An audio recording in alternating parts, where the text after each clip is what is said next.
broken neck.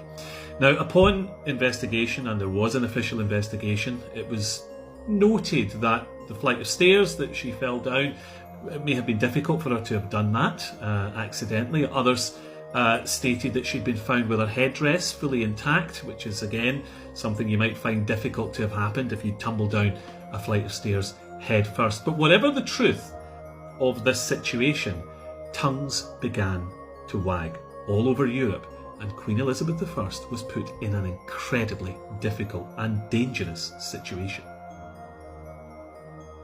Now, in fact, Queen Elizabeth was terrified by this development. She was forced to launch an official inquiry.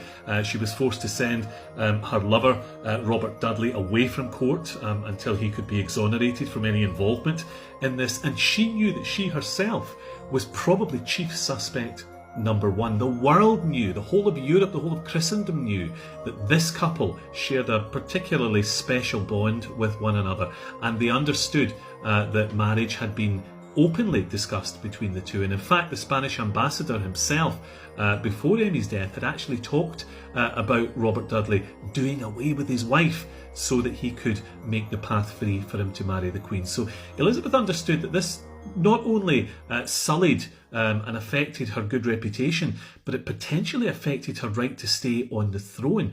A murderer on the throne of England was something which would have been unacceptable to the English people. But more than that, she had enemies, real enemies.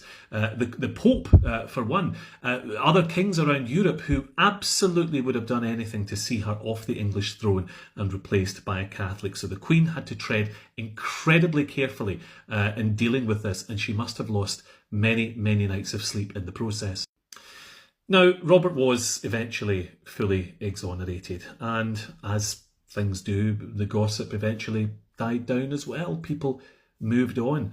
But the damage had been done. That part of history had been written, and the Queen knew that she could now, politically speaking, never again countenance any idea of marrying the man she was in love with, Robert Dudley, even though he now was effectively a free agent. He went on to marry someone else, much to the Queen's chagrin, but she kept him around her as a trusted friend and counsellor for the rest of his life.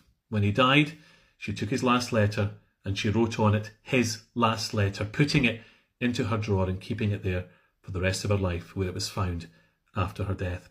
And so, ladies and gentlemen, that is the story of the time when Queen Elizabeth I, probably one of England's greatest sovereigns, was number one suspect in a murder inquiry.